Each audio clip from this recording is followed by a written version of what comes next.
Samantala, isa pang TESDA graduate ang napagtagumpayan ang kasanayan at nagkaroon ng maayos na pamumuhay. Mula sa pagiging simpleng mamamayan, isa na ngayong sikat na event organizer ang isang TESDA graduate.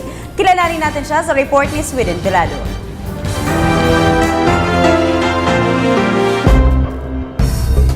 Sa puspusang pagpupunyagi ng TESDA na gumawa ng mga programa para maitaas ang kalidad ng mga technical vocational course sa bansa tulad ng automotive servicing, dressmaking at call center training, unti-unti nang nababaklas ang mababang pagtingin ng ilan sa ating mga kababayan sa technical and skills education. Sa pamamagitan ng Tatak TESDA Video Making Contest, pinatunayan ng mga na TechVoc graduate na ang kanilang kasanayan ay pang world class at sa tulong ng TESDA, nagkaroon sila ng mas maliwanag na kinabukasan. Tulad na lang ni Maximo Closa Jr. Mula sa pagiging simpleng mamamayan ng Oriental Mindoro, kilala na siya ngayon bilang isa sa mga pinakamagaling na event organizer sa kanyang lalawigan. Bata pa lang si Max, pangarap na niyang magtanghal sa entablado. Gustong-gusto niya na pinapanood at pinapalakpakan siya ng mga tao. Higit sa lahat, nais niyang malaman ang pasikot-sikot sa pagpapatakbo ng mga event.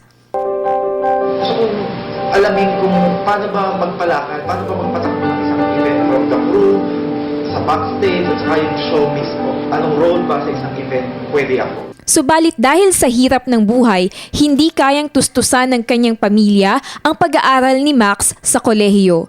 Sa tulong ng programa ng TESDA, kumuha siya ng kurso sa Events Management Services at dahil sa angking talento at talino, natapos niya ang pagsasanay at nabigyan ng National Certificate Level 3 ng TESDA. Nagtatrabaho si Max sa Provincial Government ng Oriental Mindoro bilang Executive Assistant 2 for Special Events. Bukod diyan, isa ring tagapagbalita si Max sa isang provincial network at host ng live talk show tuwing Sabado. Madalas din siyang kuhain bilang event organizer at host sa mga prestihiyosong pagdiriwang sa kanilang lugar, kaya naman ang mga boss ni Max, bilib na bilib sa kanya.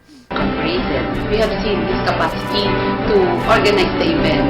So the whole show, from planning to blocking to stage design to choreography. Dahil sa skills at training ng TESDA, nakilala si Max bilang man of perfection and quality pagdating sa larangan ng event organizing. 3 years, 5 years from now, tuloy-tuloy lang ako sa pag-organize at pag-host ng events. Malakas ang aking paniniwala na malayo-malayo pang mararating ko. Dahil naniniwala ako na pag-graduate ka ng TESDA, may mararating ka. Nagsimula ako sa pangarap, naging gabay contest. Sa ika-4 na bahagi ng aming special report, tunghayan kung paano nakaahon sa buhay ang dating construction worker na ngayon ay senior engineer na sa isang malaking kumpanya sa gitnang silangan. Para sa Telebisyon ng Bayan, ako si Sweden Velado.